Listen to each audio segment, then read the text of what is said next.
The Da Nang International Terminal is very nice, but it's very expensive. Outside those gates, I can get a coffee and a banh mi for about $2. Here, banh mi is about $8. I'm beginning my trip back to America. It's kind of a last minute thing. It's going to be 5 cities in 11 days. I have not been home in 2 years. Last time I was home was when I first left China. It'll be great to see the family. It's going to be a wonderful trip. A lot has changed in the last 2 years. My life is completely different. I am completely different. It'll also be interesting to see the reverse culture shock that I will experience after living here in Vietnam for the last couple of years. 2 years is a long time to be away from home.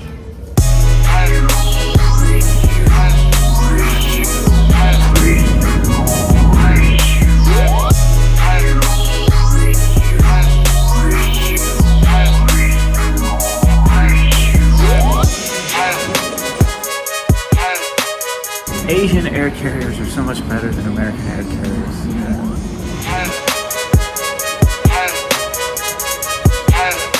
Every restaurant has a bar and multiple baseball games going on.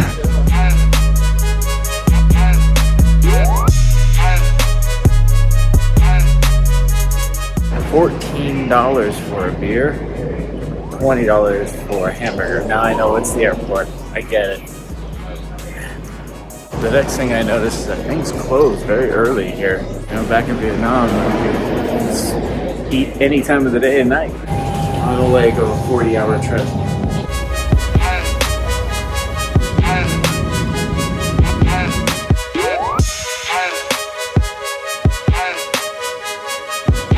Look, ice machine.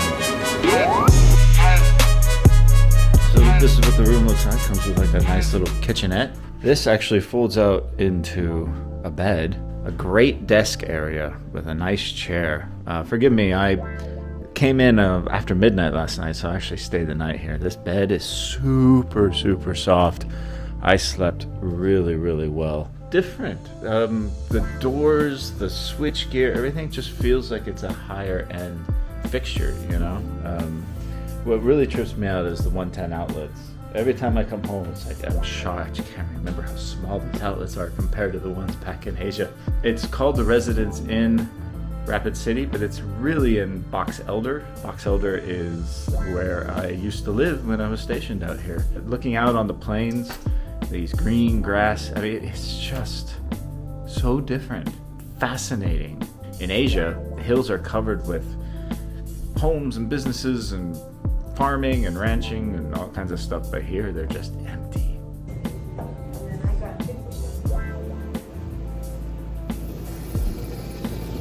Everywhere you go, there are these giant trucks. The Suburban, or the U-Haul, giant pickup trucks, minivans, Suburbans. It's nuts. These are brand new hotels out here on the plains. As far as you can go, just open prairie. I won't lie, it's good to be home. So this is America's mailbox, and this is one of the few places in the country where I can register as a citizen of South Dakota and pay no taxes. You can see it's very popular with a lot of the guys who live in their motorhomes and vans. Out here is a parking area, so people who live full-time in these vans, they use this as their address, and this is my official address here in America. Very, very popular way to live out here on the plains. Drive around, explore. I put a purple mattress in there. A purple? Yeah, those fancy online. Yeah. They're real comfortable. Real comfortable.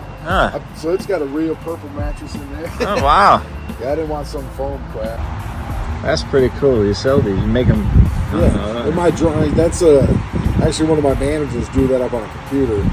So this is the South Dakota Air and Space Museum. It's at the entrance of Ellsworth Air Force Base, where I used to be stationed and lived here for many years. Behind me is the B-1B Lancer. Cool. And I lived in a small house on the outskirts of Box Elder, in a little small house, and I could watch these landing and taking off from the Air Force Base A long time ago, it's not here anymore, but they had the 44th Missile Wing here, and they had the Minuteman II ballistic rockets stationed all around the plains here. And they still have the bunkers. They're part of like a national park now. The B-52, which is still in service. Of course, the B-29 Stratofortress. Somewhere I have a picture of myself in front of this thing back when I was stationed here, almost 25 years ago. Some of the best years of my life.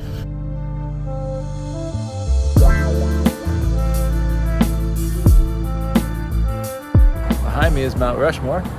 I'm not going to stop, I'm just driving by, but I spent a lot of time at that memorial. I even once hiked to the top, and there's a little rock valley that's hidden behind the mountain itself, where they were originally going to put the Declaration of Independence. It never got finished. I've actually stood on the top of George Washington's head, reliving so many wonderful memories. I love the Black Hills. You know, living in Asia and then coming home every couple of years to, you know, to drive around to reacquaint myself with my home is great and really gets you to appreciate home a lot more. It's that reverse culture shock thing. You know, driving around a American Chevy in the Black Hills of South Dakota, it's a special moment.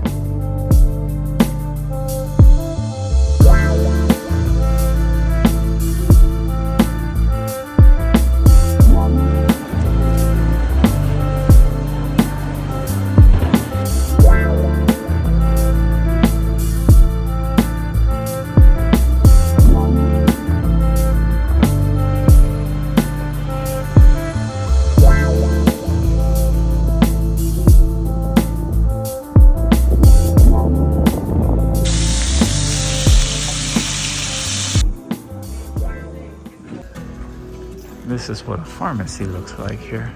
Multivitamins, every kind of over-the-counter allergy, pill, vitamin, anything you can think of. And these are all the prescriptions here. Bakery, deli, fresh fruits and vegetables, and then look at all the cheese.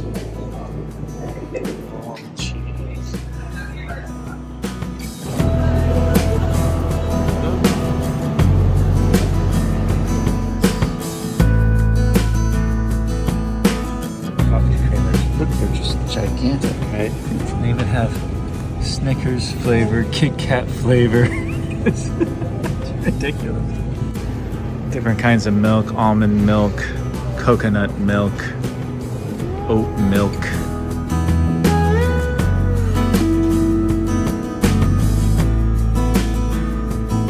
This is all bread. Look at all the different kinds of bread. And this is all coffee. Jolly, eat your heart out. This is all cereal. All of this is cereal. It never stops. It goes and goes and goes. You want pizza? Every kind of pizza you can think of. Look at the size of these chicken breasts. They're enormous. Look at the size of these steaks. Look at this.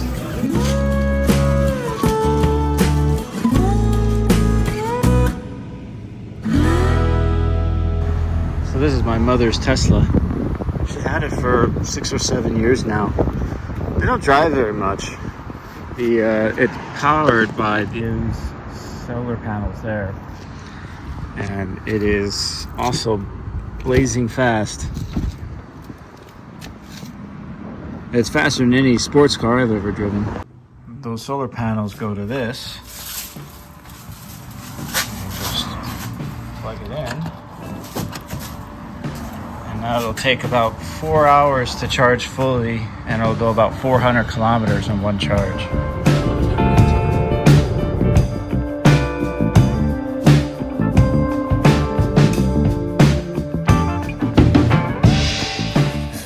favorite trail runs in Southern California. I love it. Dirt trails, nature, no noise from cars or city. Clean, empty. It's magical. I used to run these trails all the time. Almost every day. It's good to be back on it. It's nicer than I remember it. I mean, there's a parking lot at the trailhead now and security, but the trail itself hasn't changed a bit.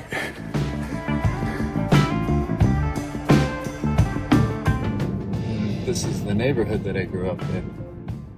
As a little boy, I come to this swimming pool, go swimming. That's the home that I grew up in. Looks like getting some work done. Yeah, a lot of fun memories. This is our big resort. There's many hotels, but this is the biggest, arguably the nicest. This is on Native American grounds, so they have a casino here.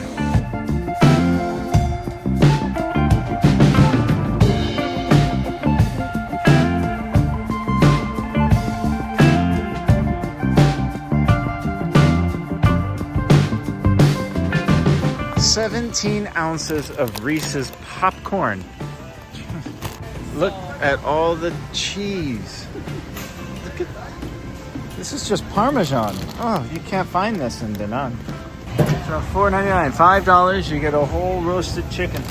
And they're good. If you have a dog, you have these gigantic things of dog food. So these are for big dogs. And this is all toilet paper. Just mountains. Look at it. You can't even fit it on the racks. Look at how many? For $20. 30 rolls of toilet paper for $20. This is the old adobe from 1867. And this is one of the original Western campouts. You can see all the new construction going on just across the river in Old Town.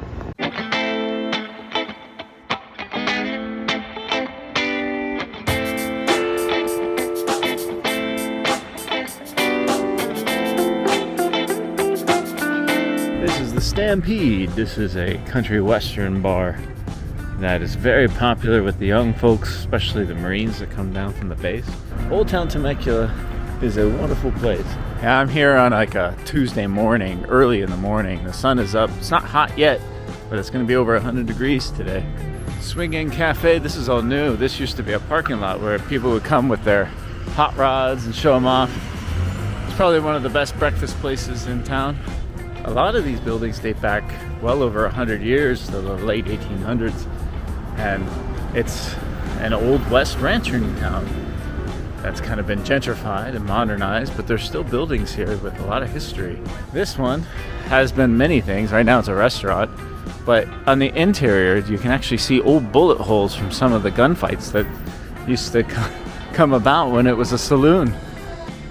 Here at the corner of Front and Main, some of these old buildings, now this is the Temecula Olive Oil Company that they do olive oil tasting. Used to be the old bank, and then it was a Mexican restaurant for a long time, and it looks like it didn't quite survive COVID. Now the old town is full of gift shops and restaurants, and it's quite a scene at night, especially on the weekends. But they also have all the cultural things here, such as the community center and the theater. Penny Pickle's workshop is kind of a children's museum. It's a lot of fun if you have kids.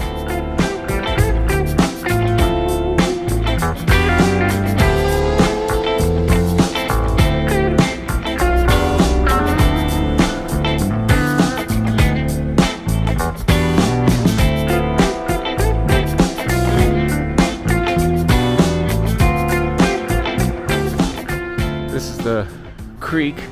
It's summertime, but in the wintertime during rains, this can get flown all right. Papers, please. Yes, this is the old immigration office here in Temecula. It's still standing. This is the old Hotel Palomar. It's one of the original hotels. You can actually stay here in one of the old rooms. You're always going to find some hot rod cars and some great cars down here. And Madeline's one of the best hamburgers in town. On the third floor is a place called the Gambling Cowboy, one of the better Western-styled steakhouses in the city. These historic buildings look like they're going to give way to new development.